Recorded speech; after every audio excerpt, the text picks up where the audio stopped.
오후 시간에는 할머니 이야기라는 제목으로 엘렌 화이트인 그러니까 엘렌 G 화이트 이렇게 많이 했는데 한국의 국어 공식 표기가 화이트가 맞더라고요.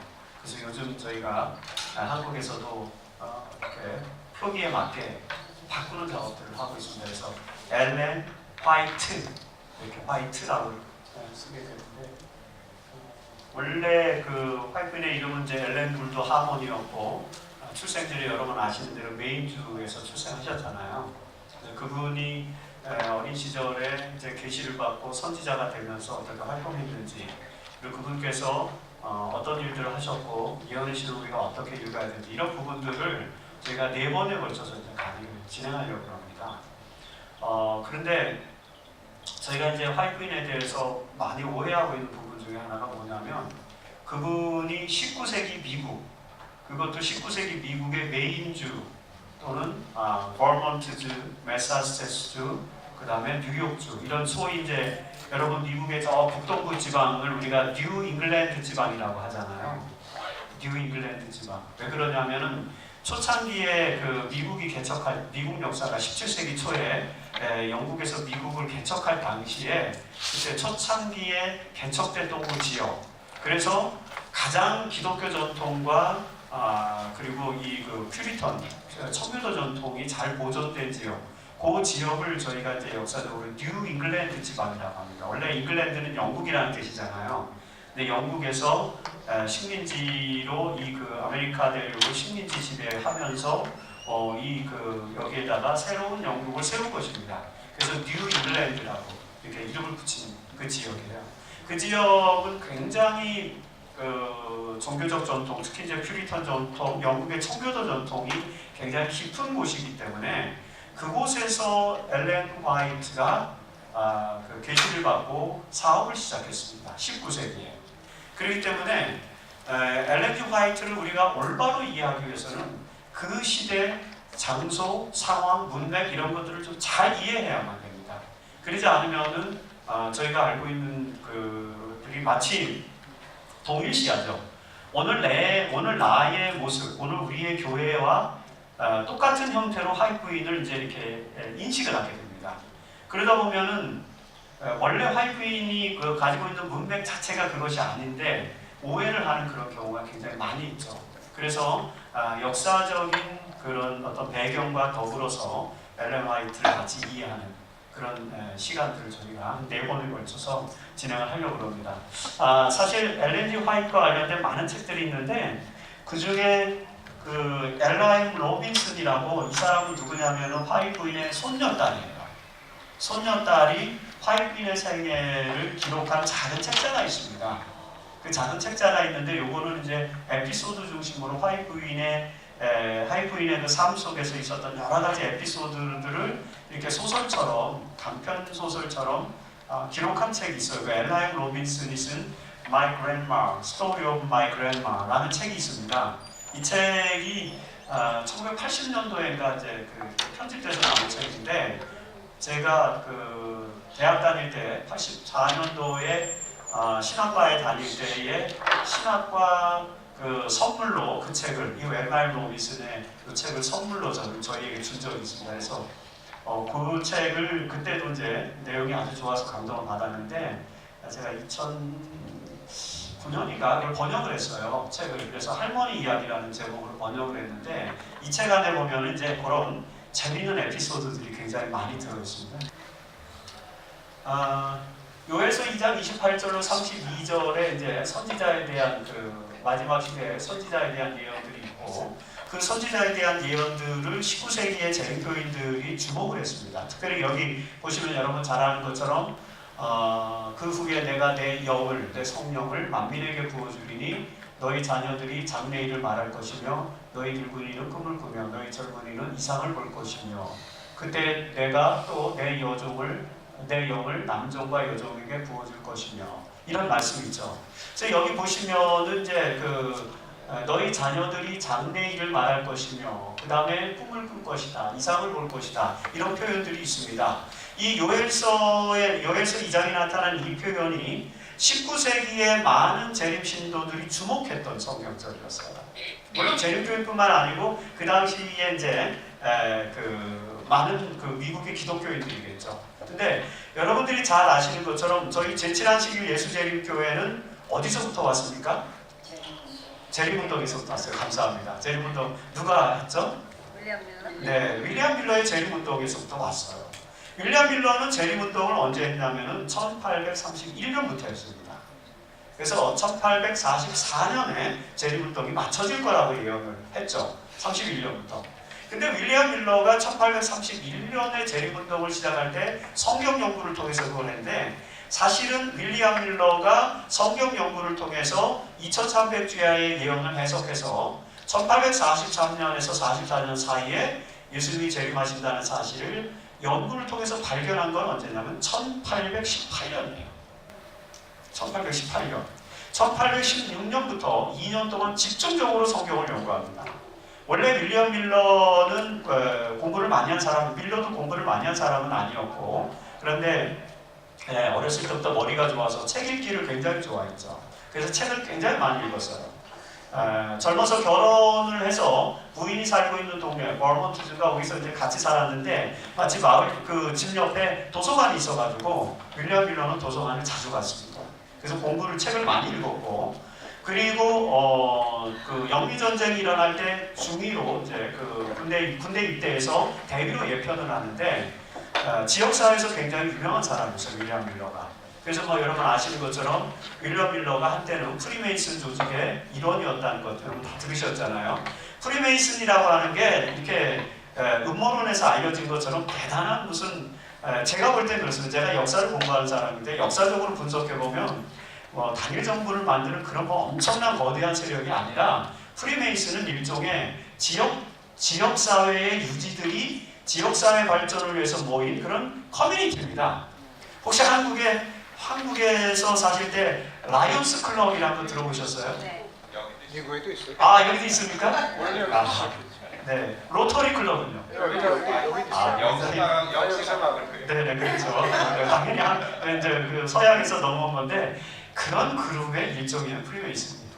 그런데 이제 19세기에는 프리메이슨에 대한 굉장히 종교적인 그런 이야기들이 많이 퍼져가지고 화이트인도 이제 프리메이슨에 대한 특별한 언급을 남기기도 합니다.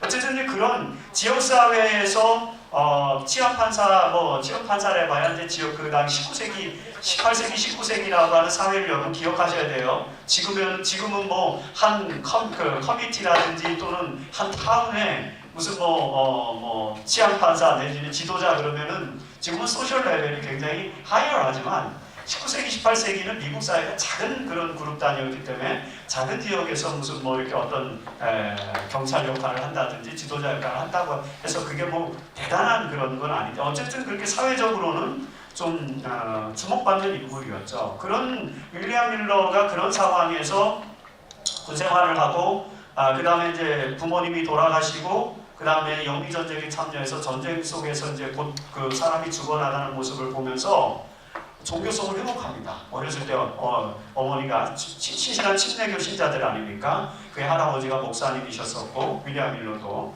어머니가 아주 신실한 침례교 신자셨고 그래서 신앙을 다시 회복해서 이제 1816년부터 성경을 연구하게 되는 거예요. 그렇게 해가지고 1818년까지 연구가 끝납니다. 근데 다른 사람들이 주장하지 않는 것을 주장해야 되니까 불안하잖아요. 그래서 1818년부터 5년을 더 연구를 합니다. 추가로. 5년을 추가로. 1823년까지 연구를 또 했죠. 그럼 몇 년 연구했어요 지금? 1816년부터 7년을 연구를 했습니다. 7년을 연구했는데도 그 기별이 너무 정확한 것입니다. 그런데 7년을 연구해서 완전히 확실하게 2300주야를 깨달았는데도 기별을 전하지 못하고 또 7년을 더 공부를 해요. 그럼 몇 년입니까? 14년. 네, 여러분 이 정도는 공부를 해야 달인이 되는 것입니다. 한 14년쯤 집중적으로 주제를 파헤쳐야 윌리엄 밀러 같은 이제 그 운동을 할 수가 있는 거죠. 그러니까 밀러 운동은 정말 대단한 운동입니다. 그러다가 이제 아시는 것처럼 1831년에 드디어 이제 드레스덴에서 첫 번째 설교 부탁을 받고 밀러가 이제 설교를 시작하면서 이제 밀러 운동을 벌이는데 그 밀러 운동의 핵심은 뭐냐면 재림이에요. 종말론입니다. 예수님이 곧 재림하신다는 거예요. 근데 예수님이 재림하기 전에 예수님이 재림하시기 직전에 꼭 있어야 될 일은 어떤 것이 있을까요? 혹시 우리 집사님 장로님들 중에서 예수님 재림하기 전에 이 사건은 꼭 일어나야 돼. 그런 게 어떤 게 있을까요? 별이 하늘에서 떨어져야죠. 이미 떨어졌죠. 네, 1833년 11월 3일에 이제 그 별이 떨어졌는데 최근에 학자들이 연구해 보니까 이게 사자자리 유성우였다 이렇게 밝혀졌어요. 그렇죠? 사자자리 유성우가 가장 이제 그 몇 년에 한 번씩 이렇게 별이 떨어지는데 굉장히 이제 별똥별이 많이 떨어집니다. 사자자리 유성우가 오면은. 근데 그때가 1833년이 사자자리 유성우 기간이었어요. 그래서 엄청나게 많은 별들이 떨어졌어요. 그거 말고 또 어떤 것도 있습니까? 예수님이 오시기 전에 꼭 일어나야 될 일. 지진은 여러분 1세기부터 지금 인류 역사에서 수도 없이 온 세상에 복음, 천국 복음이 온 세상에 잡아가야 돼. 네, 늦은비 성령이 임해야 되는데, 네, 야곱의 반란도 네, 야곱의 환란도 있어야 되고, 이럴 수 없는 도 내려야 되고, 도대체 언제 오는 것입니까 이것들이? 언제? 그러니까 재림 전에 이런 게 안 오면 재림이 안 오죠. 온 세상의 복음이. 네, 온 세상의 복음이 증거되는 게 이제 마지막 증거인데 제가 이제 그 부분은 이 부분은 정확하게 제가 그 아침 집회 넷째 날 종말론 신학을 제가 강의할 거예요. 그래서 희망의 종말론 그때 제가 자세하게 설명을 해드리겠습니다. 이 부분에 대한 신학적인 희망의 신학으로서의 이해를 그때 제가 자세히 설명해드리고 어쨌든 가장 중요한 것 중에 하나는 뭐냐면 이거 성령의 능력으로 많은 사람들이 이상과 꿈을 가지고 이렇게 미래를 통찰할 수 있고 앞으로 어떤 일이 일어날 수 있을 것에 대한 그런 통찰력도 있어야 됩니다. 특히 이제 이 말씀을 성령의 은사로 접근을 하면은 성령의 능력에 힘입어서 많은 사람들이 미래를 예언할 수 있어야 되는 그런 이제 역사가 일어나야 되는 거예요. 그러니까 윌리엄 밀러의 재림 운동이 벌어지는데 재림이 만일에 예수님이 1844년에 오신다면은 1831년 또는 1840년쯤 된 사람들은 어떤 생각을 할까요? 1844년 예수님 재림하신다면 그 전에 일어날 일이 다 일어나야 되잖아요.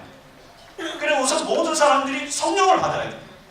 성령을 받으면은 뭘 할 수 있을까요? 예언도 하고 또 방언도 하고. 성령을 받으면 방언도 할까요? 병도 고치고 이런 능력이 나타날까요? 안 나타날까요? 나타나고 있지 안 나타나고 있어요 지금? 아직 안 나타나고 있습니까? 1950년대부터 저희는 많이 봤는데요. 개신교에서 방언하고 그 다음에 이초석 목사 집회에 가면 병 고침의 은사 일어나고 안진뱅이가 일어나고 이런 기적이 엄청나게 많이 일어났잖아요. 그건 다 거짓이에요. 다 거짓이죠. 진짜 참것이 오기 전에 이제 사단이 꾸미는 거짓 것이다. 중요한 거는 그게 거짓이려면 우리가 뭘 받아야 돼요? 진짜를 받아야 돼요. 근데 우리는 아직 진짜를 못 받으면서 계속 뭐라 그래요? 그거는 거짓이라 그래요. 어쨌든 우리 말이 틀리지 않습니다. 우리 말이 맞는데 맞는 걸 입증해야 돼요. 맞는 걸 입증하려면 어떻게 해야 돼요? 우리가 진짜 성령을 받아야 돼요. 진짜 방언을 하고 진짜 병고침의 은사가 있어야 되는데 우리에게서 그런 진짜 능력이 나타나지 않으니까 우리는 개신교에서 이루어지는 그걸 저희 전문 용어로는 펜타코스탈 무브먼트라고 그래요. 오순절 성령 운동이에요. 오순절 운동인데 이 펜타코스탈리즘이 20세기에 1906년 사실 이 펜타코스탈리즘이 시작된 거는 1901년이고 그 1901년에 펜타코스탈리즘이 시작되기 전에 이미 화인 부인이 이 윌리엄 밀러가 재림운동을 할 때 미국 사회에 홀리네스 펜타코스탈 무브먼트라는 그런 운동이 벌어졌었어요. 그래서 그 당시 이 19세기에 많은 미국의 기독교 신자들은 성결케 되고 성악케 되고 완전해지고 성령을 받아야 된다라고 하는 그런 기별을 모든 사람들이 공유하고 있었습니다. 그런 기별을 요즘은 미국의 기독교인들이 그런 기별에 주목합니까? 주목하지 않습니다. 주목하지 않죠. 그러니 이게 이루어질지 안 이루어질지 저는 잘 모르겠어요. 기다리지도 않는데 그때는 뭐 모든 미국의 기독교 신자들이 19세기에는 뭐를 기다렸다고요? 성령, 그 다음에 성결, 완전 이런 걸 기다렸어요. 예, 1830년대에 대각성 운동이 벌어져 미국에서 미국 뉴욕주 있죠. 저기 뉴욕주 미시간주 옆에가 큰 뉴욕주인데 거기서 엄청나게 대각성 운동이 벌어졌는데 그 대각성 운동을 이끌었던 주인공이 누구냐면 찰스 피니라고 하는 사람. 찰스 피니라고 하는 사람이 대각성 운동을 벌였어요. 그 대각성 운동은 사실은 1801년에 예일 대학에서 티모시 드와이트라고 하는 사람에 의해서 시작됐어요. 여러분 예일 대학 아시죠? 거기 1800년대 초에 예일 대학은 정말 형편없는 대학이었습니다. 별볼일 없는 대학이었어요. 근데 그 대학에 티모시 드와이트라고 하는 총장이 이제 부임이 돼서 왔는데 그 사람은 누구냐면은 1730년대에 뉴 잉글랜드 지방에서 제1차 영적 대각성 운동을 일으켰던 조나단 에스워드라고 하는 사람의 손자였어요. 조나단 에스워드는 굉장히 유명한 신학자고 기독교 지도자였는데 그 사람이 한번 1차 대각성 운동을 벌였고 그의 손자가 예일 대학에 와서 2차 대각성 운동을 벌이는데 뭘 했냐면 기도운동을 했어요. 기도운동. 이 사람은 부임에 와서 날마다 기도만 하는 거예요. 그래서 예일 대학에서 별명을 하나 붙여줬는데 뭐라고 붙였냐면 예일의 교황이라는 별명을 붙였어요. 예일 대학에 교황이 왔다는 게 교황이. 총장이 와가지고 뭐만 해요? 기도만 하는 거예요. 돈 벌러도 가는데 총장한테 돈도 많이 벌어와야 되고 발전기도 많이 모아야 되고 그 다음에 학교 행정을 해야 되는데 최우선순위가 뭐였냐면 티모시 드와이트의 최우선순위 기도였어요. 새벽에 4시에 일어나서 사택에서 기도를 했습니다. 그 다음에 아침에 7시에 출근해서 사무실에서 기도를 했어요. 점호에 또 사무실에서 기도를 합니다. 저녁에 퇴근하기 전에 또 사무실에서 1시간 기도를 해요. 그리고 집에 가서 또 저녁 잠자기 전에 또 1시간씩 기도를 해요. 하루에 몇 번? 5번. 네. 여러분 성결 운동, 재림 운동, 영적 운동 이런 게 일어나려면 적어도 왜 예수님 재림하지 않을까요? 우리가 그만큼 기도하지 않기 때문이죠. 그건 사실이에요. 제가 한다는 거 아닙니다. 저도 어떻게 해요? 제가 그렇게 기도했으면 아마 예수님 재림 머지않았을 겁니다. 근데 저도 못하는 거예요. 너무 세상이 바쁘니까. 그래서 이렇게 사는 우리들의 삶을 어떻게 영적으로 신앙적으로 재조명할 것인가 이런 거에 대한 끊임없는 고민이 이제 우리에게 필요한 것입니다. 그렇게 해서 이제 영적 대각성 운동이 일어났고 그 대각성 운동을 전미로 아주 폭발적으로 증폭시킨 사람이 누구였냐면 찰스 피니고 찰스 피니의 영적 대각성 운동이 끝나고 그 영적 대각성 운동의 끝자락에서 새로운 심령의 회복을 입어서 다시 하나님께로 돌아와서 말씀을 연구한 사람이 누구고? 윌리엄 밀러고. 그 윌리엄 밀러의 기별이 너무 감동적이어서 그 기별에 감동을 받아서 새로운 선지자의 길로 들어선 사람이 누구고?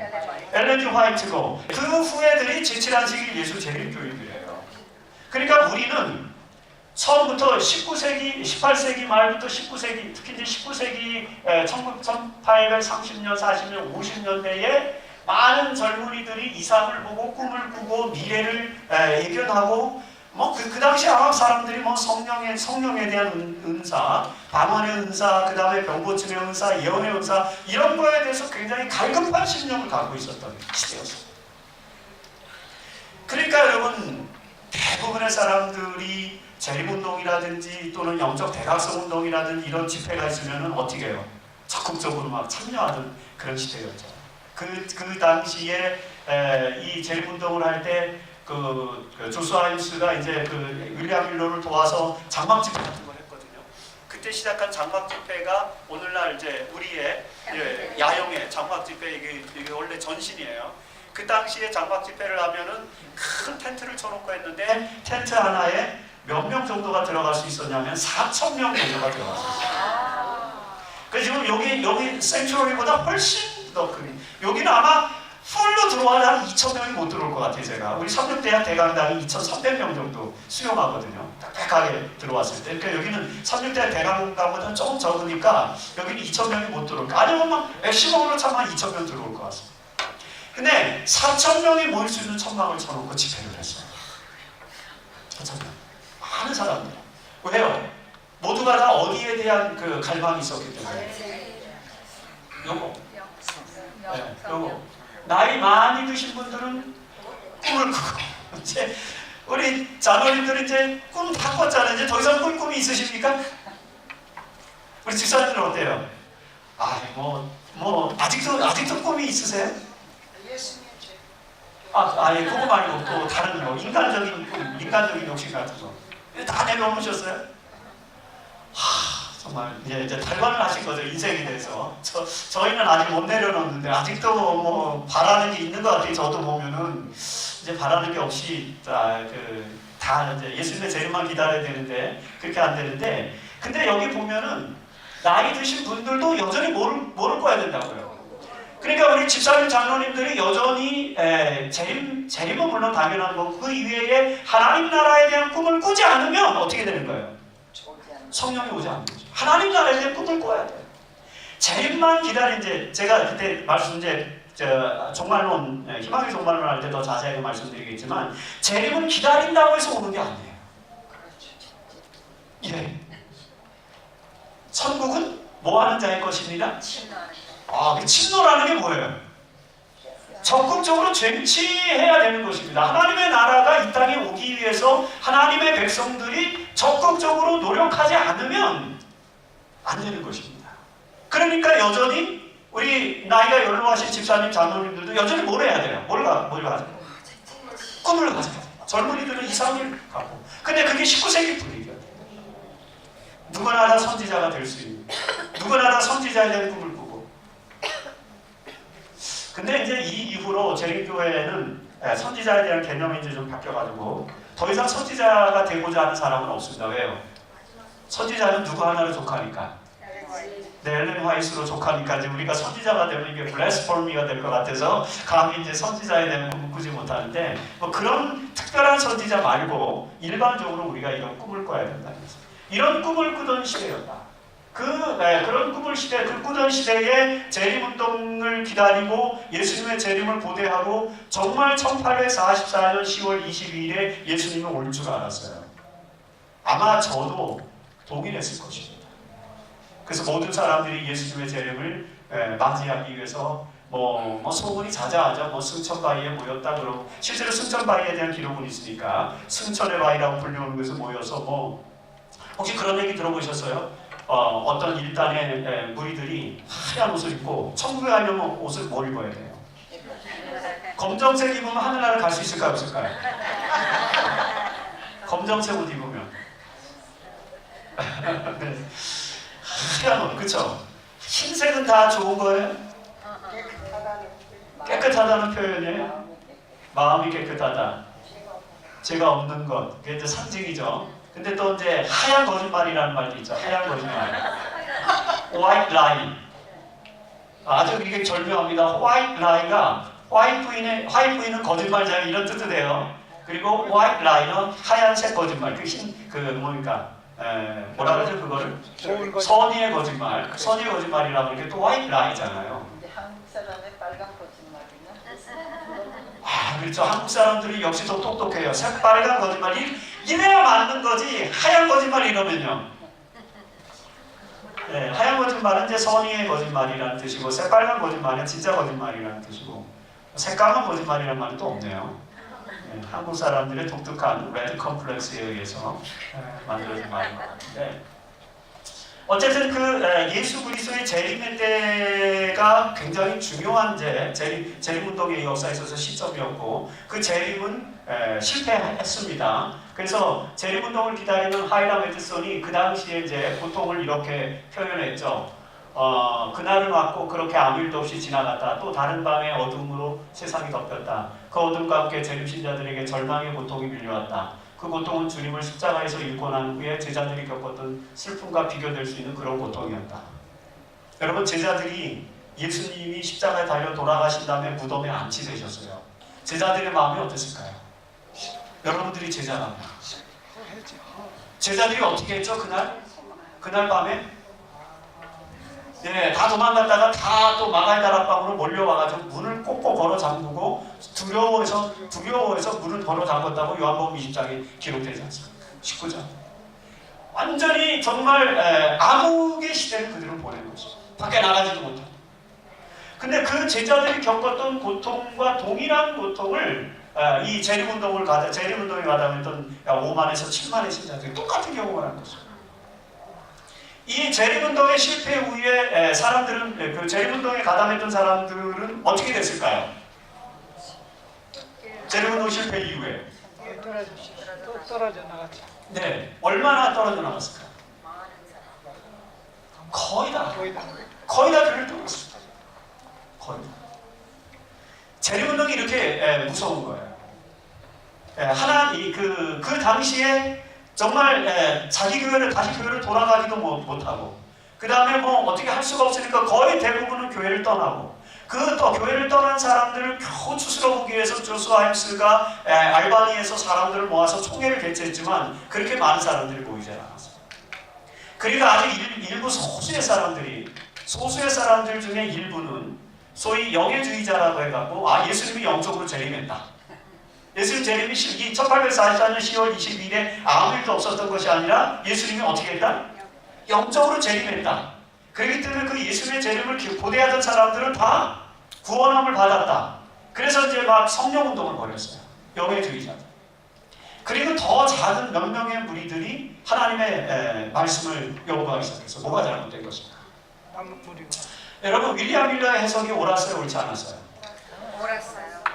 근데 일부는 옳았고, 네. 일부는 옳지 않고. 윌리엄 밀러는 하나님의 백성입니까, 아닙니까?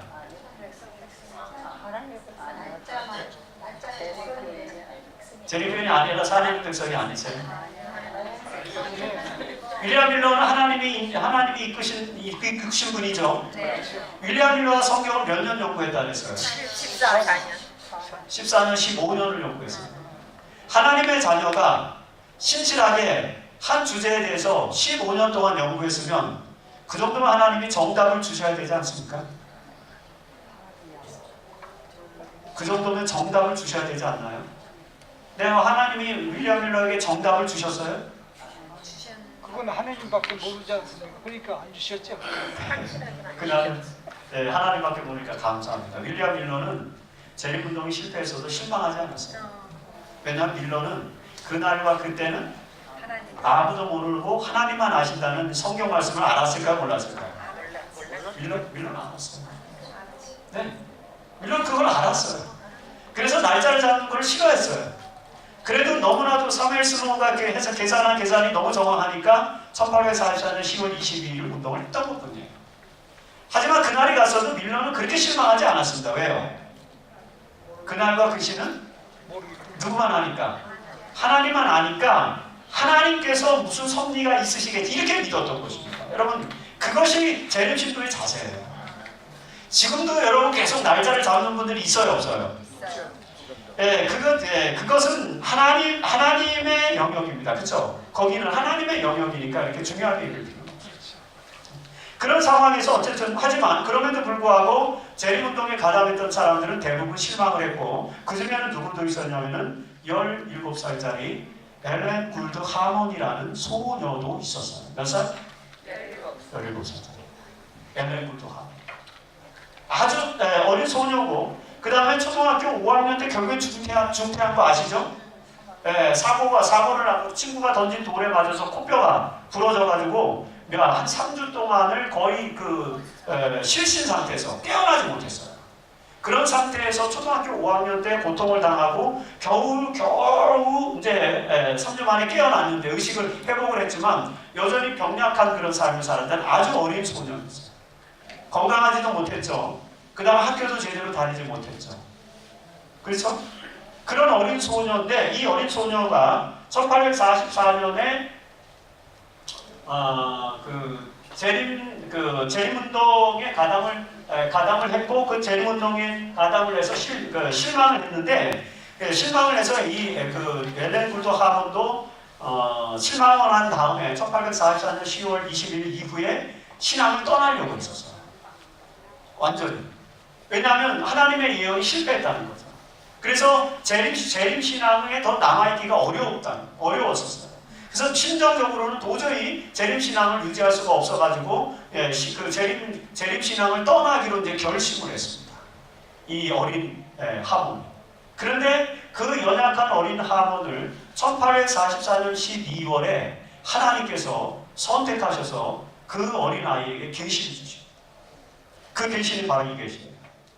내가 가족재단에서 기도하고 있을 때 성령께서 내게 임하셨고 나는 점점 높이 올라가서 어두운 세상으로부터 아주 멀어지는 것처럼 생각되었다. 나는 돌이켜 세상에 있는 재림 신도들을 찾아보았으나 그들을 발견할 수 없었다. 그때 음성이 내게 들렸다. 다시 보라. 좀 더 높이 보라는 이 음성을 듣고 나는 눈을 들어 세상 위에 높이 뻗어 있는 좁고 좁은 길을 보았다. 이 길로 재림 신도들이 그 길 끝이 있는 까마득한 도성을 향하여 여행을 하고 있었다. 그 길이 시작되는 곳에 빛이 있어서 그 빛이 그들의 뒤를 환히 비추고 있었는데 한 천사가 내게 말하기를 그 빛은 밤중 소리라고 하였다. 이 밤중 소리라고 하는 것은 1844년 8월에 사무엘 스노우가 SS 스노우가 2300주야의 끝이 1844년 10월 22일이라는 것을 해석하고 그때부터 본격적으로 시작한 운동을 우리가 밤중 소리 운동이라고 해요. Midnight Cry라고 하죠. 이 밤중 소리 운동, 그러니까 재림 운동에 대한 재림 운동이 여전히 재림 운동이 실패한 이후에 첫 계시를 보았는데 그 계시 속에서 무슨 계시를 보았냐면은 밤중 소리가 실패한 것이 아니다라는 계시를 하나님이 누구에게 보여주셨어요? 17살짜리 어린 엘렌 굴드 하몬이라는 소녀에게 그 계시를 주셨어요. 그런데 이 계시를 주셨을 뿐만 아니라 이 계시를 어떻게 하라는 거예요? 다른 사람들에게도 전하라는 것입니다.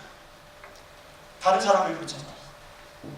그런데 여러분 놀라운 것은 그 뒤에 이제 우리가 그 뒤에 밝혀진 사실인데 이 계시를 엘렌 굴드 하몬이 첫 번째 본 게 아니었어요. 이 계시를 누가 먼저 봤을까요? 화이브는 세 번째 봤어요. 변호사. 두 사람이 봤어요. 그렇죠? 기억은 다 나시죠? 첫 번째 사람은 윌리엄 포이라고 하는 사람.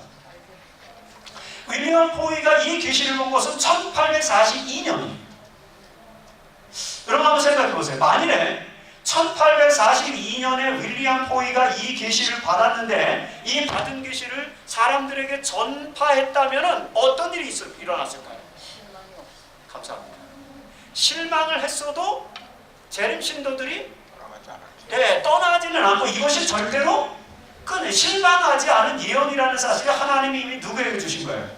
윌리엄 포이에게 주셨는데 윌리엄 포이가 그 역할을 감당하지 못했기 때문에 결국에는 대실망을 경험한 거예요. 그러니까 하나님은 역사적으로 그 대실망이라고 하는 것을 예견하시고 대실망을 미연에 방지할 수 있는 방지책도 주셨어요, 안 주셨어요? 주셨는데 그 역할을 윌리엄 포이는 다 하지 않은 것입니다. 지금도 마찬가지예요. 그렇죠? 지금도 하나님께서는 누군가에게 이 시대에 적절히 필요로 되는 어떤 메시지와 기별을 주셔서 하나님의 나라를 회복하고 예수 그리스도의 재림을 기다리는 가장 적절한 그런 역사들이 일어날지도 몰라요. 그런데 우리가 뭐 하는 거예요? 우리가 하나님께 순종하지 않고 하나님께서 원하시는 뜻대로 충실하게 살지 못하다 보면은 그런 일이 있을 수도 있습니다. 그런데 만약에 그 윌리엄 포이라는 사람이 그렇게 아주 직무유기를 해서 네. 중대한 사명을 자기가 포기했으면은 네. 하나님께서는 다른 사람을 또 내보낼 수도 있잖아요. 감사합니다. 그래서 두 번째 사람이 또 나왔죠. 자, 이렇게 너무 예리한 지적이십니다. 너무 당연한 지적. 그런데 이제 그 전에 먼저 한 가지 제가 드릴 말씀은 윌리엄 포이는 왜 처음에 윌리엄 포이는 이 기별을 전했어요. 그런데 예? 네네네. 윌리엄 포이가 이 기별을 전했는데 사람들이 윌리엄 포이의 기별을 안 듣는 것입니다. 왜 그랬는지 아세요? 윌리엄 포이가 블랙이었어요. 흑인. 여러분 아시다시피 이 그 흑백 문제는 굉장히 심했죠. 그 1840년대 흑백 문제는 뭐 대단히 심했을 때입니다. 그래가지고 노예들이 많이 도망을 가고 그래서 도망 노예 송환법 이런 것들이 막 제정이 돼가지고 미국의 남부와 미국의 북부가 대립할 때였어요. 그 대립이 극한으로 치닫자 1862년부터 이제 그 누가 등장해서 유명한 미국의 대통령 에브라함 링컨이 이제 대통령이 되자마자 어떻게 했어요? 남북 전쟁을 이제 일으켜가지고 1864년에 결국에는 노예 해방이 선언되고 그 다음에 1865년에 남북 전쟁이 끝나면서 그죠 미국 사회에 노예법이 없어졌잖아요. 1840년대는 아직 그런 상황이 아니었을 때 하지만 계속해서 이 그 흑인들과 백인들 사이의 갈등이 고조되던 때인데 흑인 출신의 윌리엄 포이가 내가 하나님으로부터 계시를 받았다. 그러니까 백인들이 좋아요, 안 좋아요? 웃긴다고. 여러분 이 역사 문맥을 잘 이해해야 된다는 게 그런 거예요. 그래서 이제 윌리엄 포이 그러니까 여러분 하나님은 그걸 아셨을 거예요, 하나님, 그렇죠? 예. 근데 왜냐하면 제가 조금 이따도 말씀드리겠지만 이 당시에 사실은 내가 계시를 받았다, 내가 하나님의 말씀을 들었다, 내가 선지자라고 하는 사람이 굉장히 많았어요, 미국은. 굉장히 많았어요. 그러니까 사실은 우리도 그래요. 어떤 사람이 내가 새로운 기별을 받았다 그러면 처음에는 그 말을 들어요, 안 들어요? 네, 처음에는 저것도 이상한 뭐 나왔네 이렇게 우리 하는 거죠. 그런 분위기였단 말이죠. 그러니까 윌리엄 포이의 이 기별을 귀담아 듣지 않았던 거예요. 더군다나 흑인이니까. 그래서 두 번째로 하나님께서 1844년에 초에 두 번째 인물을 선택하셨는데 그 사람이 헤이즌 포스. 헤이즌 포스는 엘렌 하몬의 언니 사라의 남편의 동생이었어요. 복잡하지 않죠? 제가 간단히 설명드렸는데 복잡하시다고 그러네. 다시 한번 설명드릴까요? 엘렌 하몬의 언니의 남편의 동생. 네? 시동생은 아니죠. 사돈지간이요, 사돈지간. 네, 뭐 우리가 뭐 따져보면 다 이제 사돈의 팔촌 다 아닙니까? 아닌가요? 저희가 다 사돈지간 아닌가요? 네, 제가 그 한국제일교회는 특히 심합니다. 이렇게 한 달이 건너면 다 어떻게 돼요? 네, 한 달이 건너면 다 친인척입니다. 우리 그 한국에서는 그래서 말 조심해야 됩니다. 다 연결되어 있기 때문에 그 히스토리가 미국도 그렇죠. 미국의 한인 사회도 네, 뭐 그런 게 있습니다. 그러니까 그런 헤이즌 포스는 그런 사람이었어요. 헤이즌 포스. 네. 죄송합니다. 여러분 하젠포스라고 배웠습니다. 옛날에는 우리가 발음을 잘 못해가지고 하젠포스라고 그렇게 저도 하젠포스라고 배웠어요. 근데 제가 헤이즌포스라고 이제 바꾼 것입니다. 예. 조금씩 용어가 이제 좀 바뀌어요. 예. 그래서 그런 것들은 다 아시죠. 네, 12살, 13살. 그 이제 나이가 좀 다른 이유는 뭐냐면 우리나라하고 미국 사람들 나이 세는 법이 달라요. 이거 생일이 지나지 않으면 나이가 안 지나기 때문에 뭐 12살이라 그러는데 실제로는 12살이고 13살이고 뭐 그런 부분들이 있죠. 12살이죠. 그러니까 생일이 지나기 전에 포에 맞았으니까. 네, 그런 상황. 어쨌든 그래서 그 헤이즌 포스도 그 기별을 받았지만 헤이즌 포스는 아예 처음부터 기별을 전하기를 거절했어요. 왜 그랬을까요?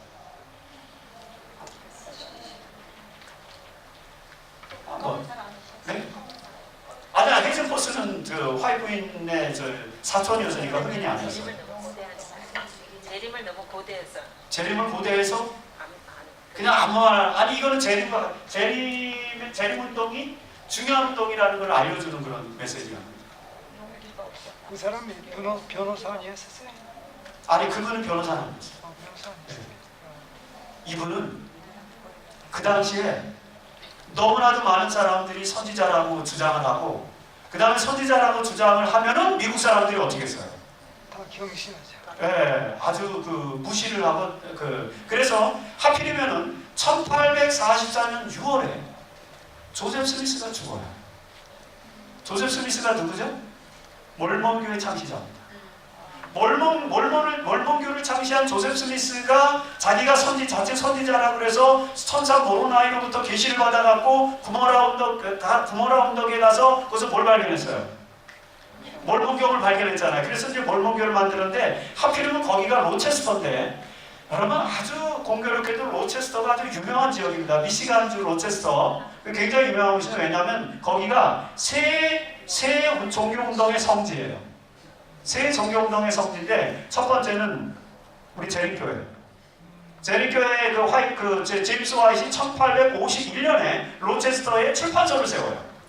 그래가지고 이제 리베네랄드 출판을 하면서 출판 사업을 활성화시키고 그 출판 사업이 활성화돼서 이제 그들이 이제 최종적으로 정착한 곳은 배틀크릭입니다. 그러니까 배틀크릭에 정착하기 전에 재림교회의 중심지가 어디였어요? 로체스터였습니다. 아까 여기 하이라 메드손 나왔죠? 그 하이라 메드손의 농장이 있는 곳이 어디예요? 바로 로체스터. 그러니까 로체스터는 재림교회 재림운동의 중심지고 그 다음에 몰몬교의 중심이고 그 다음에 로체스터에서 또 무슨 운동이 일어났어요? 강신술. 폭스 자매가 최초로 이게 영적 두드림을 경험하면서 강신술이 시작된 곳이 또 어디예요?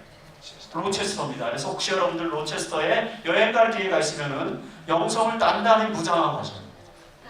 거기는 굉장히 신령한 곳이라 잘못 갔다가는 우리 한국으로 말하면 계룡산쯤 되는 곳입니다. 계룡산. 계룡산 아시죠, 여러분? 네. 계룡산이 왜 유명해요? 거기 가면요 한국의 모든 도인들이 다 모여 있습니다. 수천 명도 넘어요. 별의별 종교, 별의별 도인들, 돈 따는 사람들 거기다 모여 있어요. 그래서 한국 사회의 모든 종교적인 그런 어떤 신화적 운동, 이상한 종교 운동 있잖아요. 그런 것 전부 다 계룡산에서 출발하지 않습니까? 모르세요? 계룡산에 안 가보셨군요. 계룡산은 지리산은 아닙니다. 계룡산. 자칭 예수만 29명이 있다 그러는데. 지금 현재 거기서 수많은 예수가 나왔습니다. 거기. 그래서 계룡산은 분위기가 이상해요. 기차를 타고 지나갈 때 계룡산만 지나가도 벌써 이상해져요. 정신 반짝 차리지 않으면 아주 심각한 그런 곳입니다. 그래서 계룡산은 가급적이 안 가시는 게 좋습니다. 그래서 로체스터가 그런 곳이에요. 로체스터가. 그러니까 조셉 스미스가 정말 괴한의 총에 맞아서 죽어요. 왜 죽였어요? 자체 선지자라고 한다고 그러죠. 그러면 여러분 이게 1844년 사회적 분위기인데 1844년에 하나님의 계시를 받았다라고 얘기하는 게 쉬워요, 안 쉬워요? 그래서 화이트부인도 엘렌 굴더 하몬도 계시를 받았는데 어떻게 해요? 처음에는 이제 교회를 떠나려고 했다가 1844년 12월에 첫 계시를 받았는데 계시를 통해서 하나님이 이 말씀을 전하라 그러니까 엘렌 굴더 하몬은 마음의 부담이 너무 심해졌어요. 더군다나 자기는 연약한 소녀고 그렇죠? 그래서 아버지에게 상의를 해요. 아버지는 누구예요? 제임스와 엘렌 지 하몬의 아버지, 자기 친아버지한테 아버지 하나님께서 나에게 주신 계시를 다른 사람에게 말하라고 명령하신 것을 아시죠? 이처럼 엄청난 일을 해야 하는데 하나님은 왜 저같이 연약한 사람을 선택하셨을까요? 왜 그랬을까요? 저도 궁금하네요. 약한 자로 강하게 해주시고 강한 자로 약하게 해주시고 그러니까 제가 보니까 그래요. 하나님은 위대한 운동을 이렇게 하실 때는 아마 뭐 저 같은 사람은 잘 안 쓰실 것 같아요. 저는 굉장히 이성적이고 논리적이고 뭐 이렇게 따지기를 좋아하고 하는 사람이니까 저 같은 사람은 잘 안 쓰실 것 같고, 정말 하나님의 말씀에 100% 순종할 수 있는 연약한 사람일지라도 누군가는 순종하는 사람을 쓰시는 거예요. 순종하는 사람. 연약한 자로 강하게 해주시는 거. 그것이 하나님의 섭리였고요.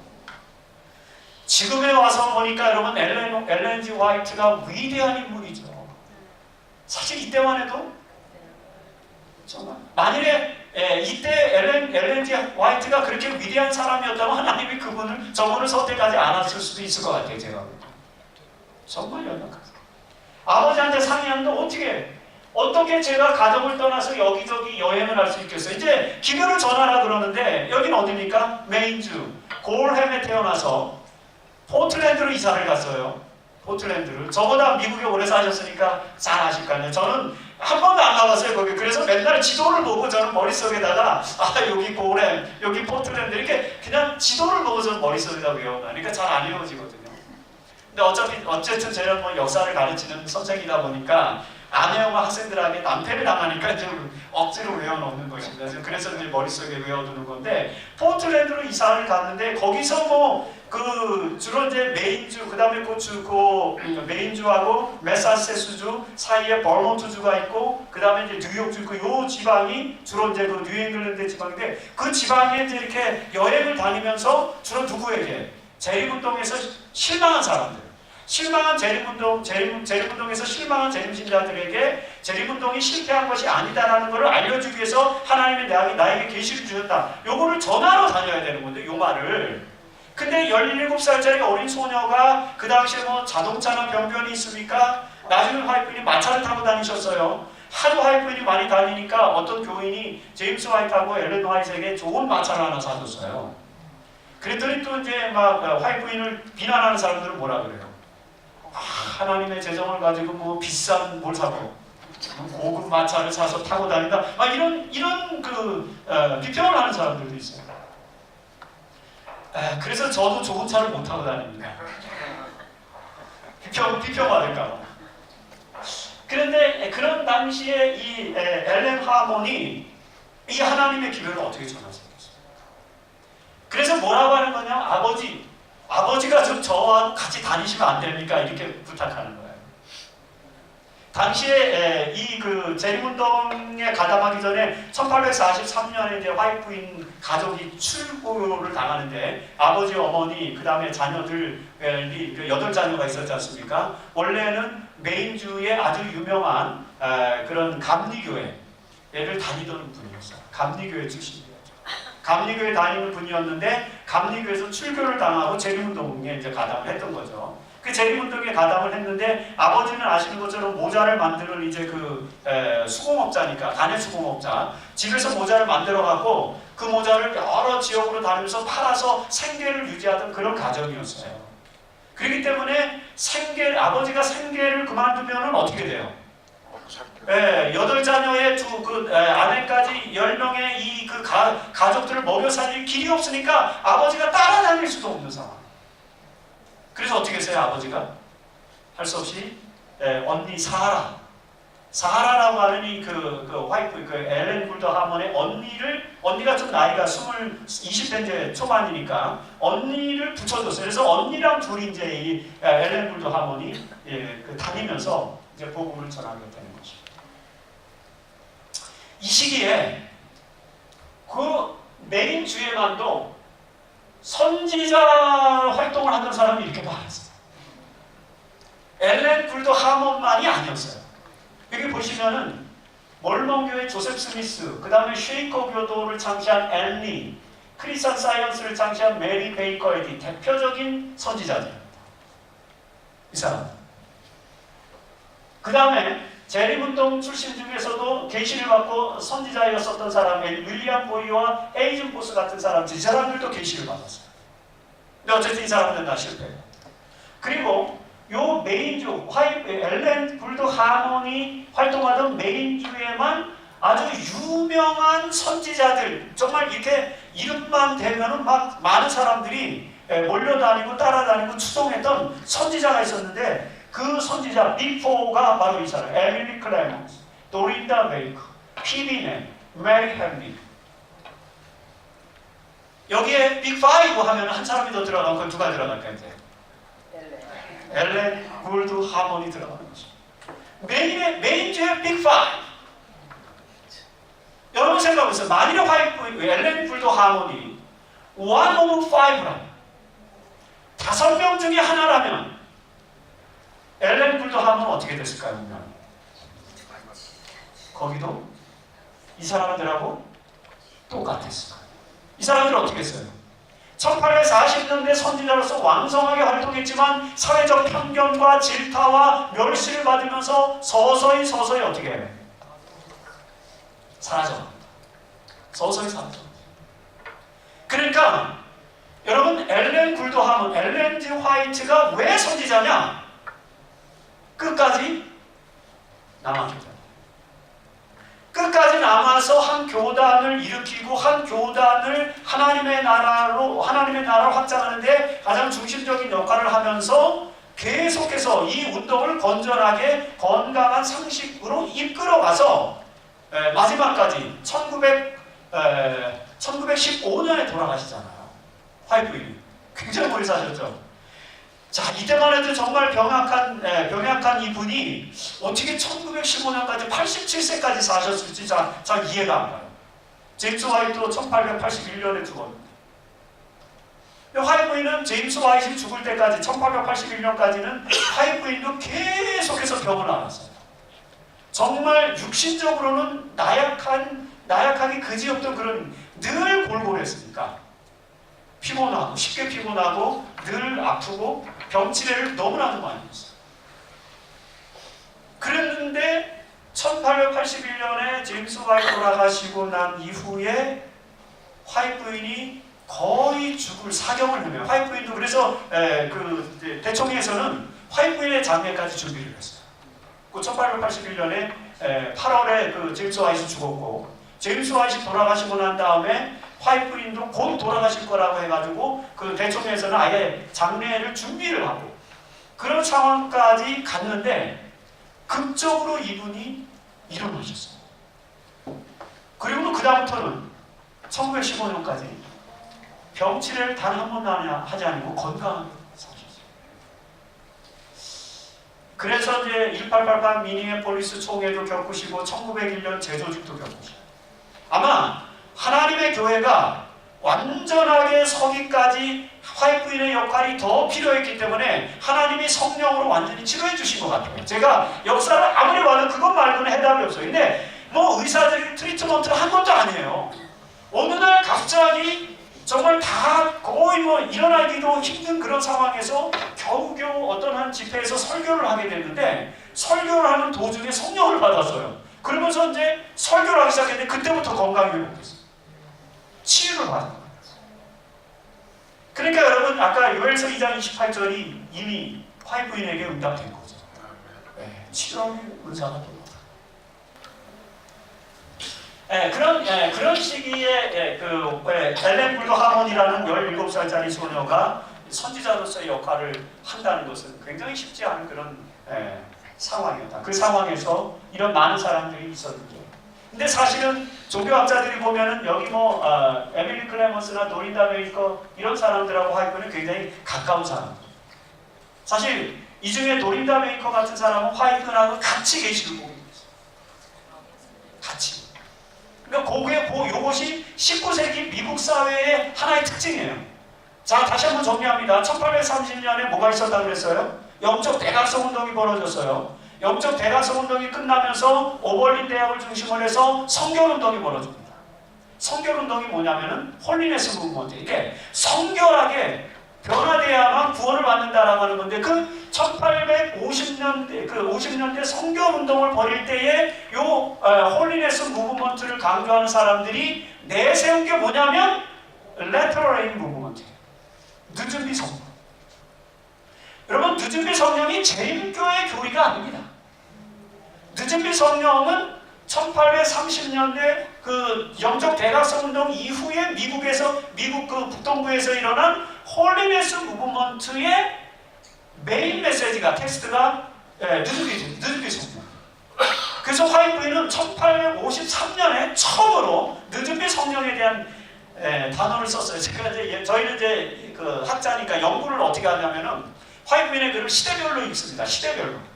여러분들은 예언의 신을 그냥 쭉 읽잖아요. 근데 예언의 신을 그냥 읽어갖고는 다 이해가 안 되면, 왜냐하면 예언의 신은 시대가 막 섞여 있어요. 근데 그 예언의 신을 텍스트별로 보면은 연도가 다 있습니다. 그 기록을 남긴 연도가. 그 연도별로 보면은 화이트의 메시지가 어떤 연도에는 무슨 기별이 나오고 어떤 연도에는 무슨 기별이 나오고 이런 게 쫙 정리가 돼요. 예를 들어서 1호 혁명 같은 거는 1888년 이후에 집중되어 있습니다. 그때 이제 1888년에 헨리 블레어가 블루로 청세법, 1호 휴업법을 연방법에 상정을 했어요. 그래가지고 미 연방에서 1호 휴업령을 할 건지 말 건지에 대해서 논의를 하고 있습니다. 논의를 하던 때가 뭐냐면 1888년. 그러니까 그 이후로 1호 휴업령에 대한 메시지가 집중이 됩니다. 화이트의 글에. 그리고 1891년부터 늦은비 성령에 대한 이 얘기가 또 집중이 되고. 그런데 그럼에도 불구하고 늦은비 성령이라는 단어를 제일 처음 화이트인이 쓰신 게 1851년인가 3년인가 그때예요. 처음 쓰셨어요. 근데 이 말은 화이트인이 어떤 신학적으로 쓴 용어가 아니라 누가 가지고 있는 홀리네스 무브먼트를 영적 대각성 운동 이후에 감리교회에서 홀리네스 무브먼트를 펼쳤는데 그 사람들이 기다렸던 게 뭐예요? 늦은비 성령입니다. 혹시 잘 이렇게 이해가 조금 잘 안 가시는 부분이 있으신가요? 네. 우리 무브먼트 운동이라는 말은 안식교회의 교파가 아닌 것 같아요. 제가 볼 때. 네, 제리교회는 운동으로 시작했습니다. 맞습니다. 정확한 지적이죠. 저는 네. 이게 말이 안 되고 네. 디렉션 무브먼트가 될 것 같아요.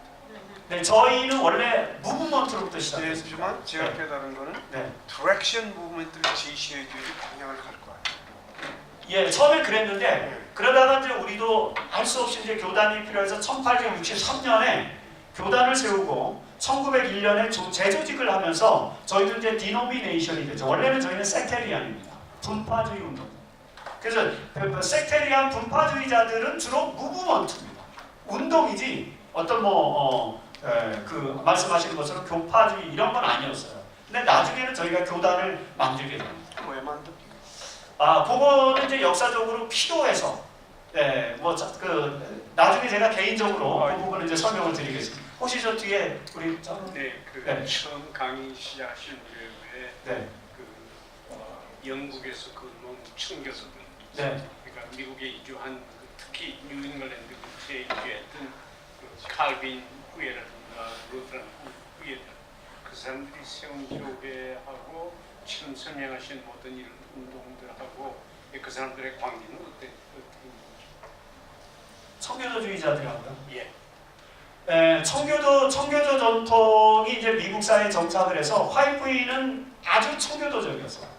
화이트인과 제임스 화이트와 조셉 베이츠는 청교도의 후예입니다. 그래서 재림교회 사상 가운데 가장 많은 사상이 청교도주의입니다. 재림교회는 가장 많은 유산을 두 군데서 받았는데 하나는 퓨리터니즘이고 청교도주의고 또 하나는 웨슬리안입니다. 감리교회 전통입니다. 이 두 개의 사상에서부터 전통을 집중적으로 봤는데 가장 대표적인 예가 뭐냐면 안식일 성수운동. 안식일 성수운동은 원래 17세기에 영국의 청교도들에 의해서 시작됐어요. 그런데 영국 청교도들이 시작한 안식일 성수운동은 주일 안식일입니다. 일요일을 뭐로 지키는 거예요? 안식일을 지켜야 돼요. 안식일을 지키려면 어떻게 해야 되죠? 엿새 동안은 힘써 모든 일을 행하고 일곱째 날은 거룩하게 지켜야 되는데 안식일을 거룩하게 지키기 위해서는 안식일을 지키는 여러 가지 규례들이 있잖아요. 가장 대표적인 청교도 전통이 뭐냐면은 사bat 클로스드 운동입니다. 안식일 예복. 안식일에는 어떤 옷을 입고 가요?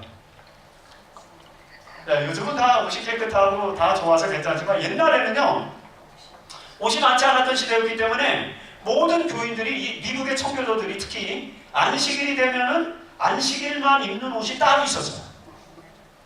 옷이 많지 않았던 시기이기 때문에 평소에는 그냥 작업복 입고 다니고 그 다음에 안식일만 입는 옷이 있었어요. 왜? 미국 사람들이 파티 갈 때 입는 옷 따로 있잖아요. 그런 것처럼 파티복처럼 사바트 클로스가 있었어요. 안식일 예복. 그래서 안식일에는 안식일만 입는 복장. 근데 우리 다 아죠. 안식일에만 입는 옷을 입어야 된다고 옛날에 다 그렇게 배웠죠. 요즘은요? 요즘 그렇게 안 해요. 왜요? 요즘은 뭐 옷이 뭐 양복도 몇 벌이고 뭐 옷이 많으니까, 그렇죠? 뭐 갈아입어도 그리고 늘 우리가 이제 육체 노동을 하는 시대가 아니니까 웬만하면은 그렇게 더럽혀지지 않으니까, 그렇죠? 세탁만 잘해서 나리미질만 잘하면은 안식일에 아무 옷이나 입고 가도 딱 이게 준비된 옷을 입고 가면 되는 그런 시대지만 옛날에는 안 그랬단 말이에요. 그래서 17세기의 영국 청교도들이 주일 안식일을 그렇게 보냈어요. 그래서 그 전통 때문에 우리 재림교회도 안식일 클로스, 이 운동이, 이 이제 전통이 우리에게 있는 것이죠. 그게 바로 가장 대표적인 청교도 전통 중에 하나예요. 네, 그런 전통들이 우리에게. 이 당시에 재림운동에 가담한 교인들을 보면은 이제 감리 교인들이 제일 많았어요. 44%, 침례 교인이 27%, 그 다음에 회중교인, 크리스천 커넥션, 장로교인들 이렇게 다양한 그룹들이 약간 5만 명에서 7만 명이 모여서 재림운동에 가담을 하는 것입니다. 그 재림운동에 가담한 교인들, 그 교인들이 다양한 교파에서 모였기 때문에 그 다양한 교파 사람들에게 하나님의 메시지를 집중시키기 위해서 엘렌 지 화이트를 선택해서 이제 화이트를 통해서 이제 기별을 전하게 되는데, 그 중에 이 화이트인을 엘렌 굴드 하먼을 가장 많이 도와서 이제 재림교회가 형성되도록 만든 인물이 바로 누구예요? 제임스 화이트입니다. 제임스 화이트, 남편이죠. 예. 제임스 화이트는 화이트보다 한 7살 정도 나이가 많았고요. 키가 엄청 컸습니다. 제임스 화이트. 그 화이트는 키가 작았고, 그 다음에 제임스 화이트는 키가 컸고, 이런 이제 신체적인 특징을 갖고 있었는데, 이 제임스 화이트이 굉장히 열렬한 리더십, 아주 리더십이 탁월했고, 그 다음에 여기 보시면 알겠지만 혁신가, 그 다음에 이제 재림교회를 형성한 그런 인물로서 굉장히 중요한 역할을 하는데, 이 사람이 화이트인을 만날 때가 25살 청년 때였어요. 이 제임스 화이트는 윌리엄 밀러의 재림운동에서 스피커로, 미니스터로 봉사를 했었습니다. 근데 미니스터로 봉사를 했는데 재림운동이 실패했죠. 그래서 제임스 화이트도 굉장히 고민을 하던 시기에 하루는 1845년 초에 오링턴이라고 하는 지역에서, 이 사람이 오링턴이라고 하는 지역에 있었는데, 그 지역에 엘렌 굴드 하먼하고 그의 언니 사라가 이 하나님이 주신 밤중소리의 기별을 전하러 그 지역에 온 거예요. 근데 제임스 화이트는 그 기별을 들었어요. 그 기별을 들으면서 밤중소리가 실패하지 않았다는 사실을 깨닫게 됐어요. 그래가지고 제임스 화이트는 감동을 받아갖고 이 엘렌 굴드 하먼의 서포터가 됩니다. 서포터즈. 어린 소녀들이 험난한 미국 사회죠. 미국에 이제 이렇게 와 보니까 정말 땅이 넓잖아요. 한국은 뭐 차를 타고 이렇게 가면 거의 대부분이 집 아닙니까? 집들이 많고. 그런데 여기는 뭐 집이 없어요, 별로. 그렇죠? 지금 여기 들어오는데도 보니까 뭐 이렇게 산길, 무슨 로드죠? 그게 이렇게 이렇게 이렇게 올라오는 길을 뭐 이렇게 산길을 막 이렇게 해서 여기 들어오던데. 네? 디어파크? 뭐 사슴용 사슴이 많아서 그런가. 어쨌든 이렇게 오면서 보는데 진짜 포도농장 포도농장 주인집 뭐 띄엄띄엄 있을 뿐이지 집이 거의 없잖아요. 근데 화이트인이 생각해 보세요. 그 젊은 여자 둘이서 이거를 걸어다니거나 마차도 없을 거예요. 이제 마차를 타고 다니 이렇게 하면서 이 집 들려서 한번 그 얘기 전하고, 그 다음에 또 가서 저 집 들려서 전하는 얘기 얼마나 힘들겠어요. 얼마나 위험하고요. 그러니까 제임스 화이트이 내가 당신의 흑기사가 되겠다, 서포터즈가 되겠다 해가지고 나서갖고 이제 제임스 화이트를 데리고 다닌 것입니다. 그러니 제임스 화이트 여러분 말 잘하죠. 그쵸? 그 재림운동의 미니스터로 활동했던 사람이니까 똑똑하죠. 그 다음에 뭐 키도 크죠. 화이트인 이 엘렌 굴드 하먼이 이 제임스 화이트를 만나서 본격적으로 받은 계시를 이제 전하기 시작했습니다. 그래 가는 곳마다 계시가 있으면 그 계시를 전하고 그러면 이제 제임스 화이트이 그것을 또 이제 이렇게 서포터를 해서 또 기별을 전하고 그러면서 재림 운동을 단단하게 이렇게 다져가는 그런 작업을 했어요. 그런데 문제가 이제 발생을 했죠. 왜요? 젊은 남녀가 이렇게 여행을 하고 다니면 아무 일이 없는데도 사람들은 아무 일이 없다고 생각을 안 하잖아요. 소문이 나겠지. 네, 자꾸 소문이 나는 것입니다. 사람들이 왜 저 젊은 남녀들은 둘이 저렇게 다니는 거야? 막 이렇게 소문이 나기 시작했어요. 그래서 할 수 없이 둘이 결혼을 했대요. 1846년 8월에 8월 30일에 결혼을 하게 됩니다. 왜 결혼을 했어요? 감사합니다. 전도하기 위해서. 전도를 위해서 결혼한 거죠. 왜냐하면 그 당시는 여러분 예수님 재림이 얼마 남지 않았다고 생각하는 때였기 때문에 젊은이들이 결혼하는 것은 사치이자 죄였어요. 그래서 아무도 결혼을 안 했습니다. 하나님의 나라, 이제 예수님의 재림이 가까웠는데 결혼하는 게 말이 되냐 이거죠. 재림운동을 하는 사람들은. 그래서 재림운동을 하는 사람들은 결혼을 기피했는데 그럼에도 불구하고 화이트는 제임스 화이트와 엘렌 하몬이 결혼한 이유는 결혼을 하지 않고 다니니까 많은 사람들이 자꾸 구설수에 오르고 문제가 발생하니까 그런 문제를 해결하기 위해서 이제 결혼을 하게 된 거죠. 그래서 제임스 화이트가 결혼을 하면서 엘렌 G 화이트가 되잖아요. 제임스 화이트와 결혼해서. 그때로부터 이 제임스 화이트의 지원을 받아가지고 이제 화이트 부인이 본격적으로 복음을 전하게 된 것입니다. 이 엘렌 G 화이트의 그런 삶, 저희가 몇 시까지 가는 거? 몇 시까지 있는 거죠? 2시 40분이면 지금 지났죠. 네, 그 지난 것 같아요, 제가. 저 가기 얼마 안 했는데 벌써 지난 거예요. 네. 이게 조금 좀 진도를 좀 빨리 빼야 될 것 같습니다. 진도를 못 빼고 간단하게. 그래서 이 엘렌 G 화이트 젊은 엘렌 굴더 하몬이라는 여인을 선택하셔서 선지자로 정하신 그런 하나님의 섭리를 통해서 우리는 세 가지 교훈을 한번 찾아볼 수 있을 것 같아요. 첫 번째는 하나님은 연약한 사람들을 사용하셔서 당신의 위대한 사업을 이루십니다. 제칠한식 예수재림교회가 연약해 보여도 하나님의 교회라면 절대 연약하지 않거든요. 우리가 위대하게 주님의 사업을 구현해야 될 것 같습니다. 두 번째는 하나님께서는 시대적 상황 속에서 당신의 백성을 이끄십니다. 그래서 19세기라고 하는 사실을 굉장히 중요하게 여겨야 됩니다. 오늘 우리는 21세기잖아요. 그럼 오늘날 우리는 이 재림기회를 어느 세기 방식으로 전해야 될까요? 21세기 방식으로 전해야 돼. 근데 우리가 지금 시기에 다시 19세기로 돌아가서 화이트 부인이 활동할 그 당시처럼 하면 될까요? 안 될까요? 안 돼요. 그래서 그렇게 하면은 자전거도 타지 말아야 되고 사진도 찍으면 안 되고 테니스 치면 안 되고 그쵸? 이런 메시지 많았잖아요. 그리고 학생들 치마도 무릎에서 7cm 내려가야 돼요. 화이트 부인이 다 그거 기록해놨어요. 7cm가 내려가야 돼요. 그래갖고 옛날에 교장 선생님들은 여학생들 치마 다 쟀잖아요. 자전거 다니면서 무릎에서 7cm 내려가는지 안 내려가는지 딱 재갖고 7cm 안 내려가면 어떻게 돼요? 그 죄야 이거는. 7cm 넘어도 돼야 돼요. 7cm 넘으면 괜찮아요. 7cm 이상 이렇게. 그거는 그 시기였다. 그 시기의 그런 메시지. 그러니까 오늘 우리는 우리 시기의 메시지로 그것을 재해석해야 돼요. 파마에도 안 돼요. 파마뿐이 아니라 나비 넥타이 있죠? 화이트는 뭐라고 말씀하셨는지 아세요? 교회 종원에 보면 나비 넥타이는 우상 숭배다 이렇게 표현하고 있어요. 그거 막가지고 큰일 났네. 19세기에 그랬다는 거예요. 그쵸?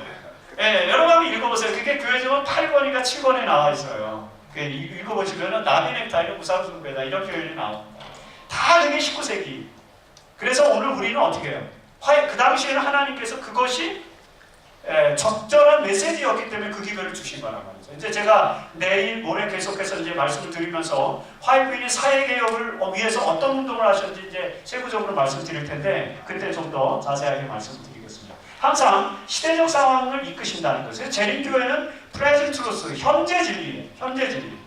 19세기에는 19세기의 진리가 있었고 20세기에는 20세기의 진리가 있었다면 21세기에는 21세기형 진리가 이제 더 발전되는 그런 내용을 더 자세하게 제가 계속해서 나중에 말씀드리고요. 세 번째는 하나님께서는 선지자의 사역을 돕기 위해서 든든한 신앙의 동역자들을 준비해 주셨다. 그게 제임스 와이, 그 다음에 조셉 베이츠, 하이람 에드슨, 이런 사람들입니다. 그런 사람들이 이제 화이트의 동역자가 되어서 이 기회를 전하게 되는 것입니다.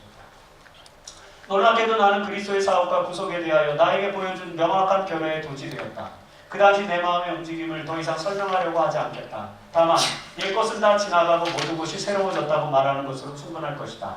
나의 완전한 행복을 가리는 구름은 한 점도 없었다. 나는 예수님의 사랑에 관하여 말하기를 좋아했으며 아무와도 일반적인 화제로 이야기하기를 싫어하였다.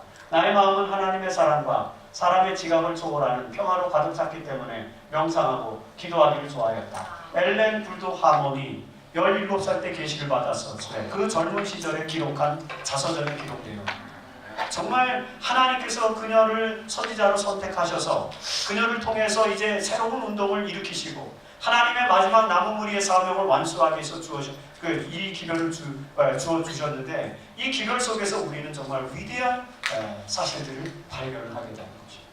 더 세부적인 내용들, 깊은 이야기들은 다음 시간에 또 나누도록 하겠습니다. 기도하고 마치겠습니다. 아버지 하나님, 17살 어린 소녀 엘렌 굴도 하몬을 19세기 메인주의 문맥 속에서 선택하셔서 하나님의 교회가 세워지도록 도와주신 은혜를 인하여 감사합니다. 연약한 자들을 이끄셔서 강한 자가 되게 도와주시고 위대한 역사를 이룰 수 있도록 인도해 주신 하나님의 능력이 오늘 우리 시대 이곳에서도 다시 한번 일어날 수 있도록 도와주시옵소서. 예수님 이름으로 간절히 기도합니다. 아멘. 감사합니다.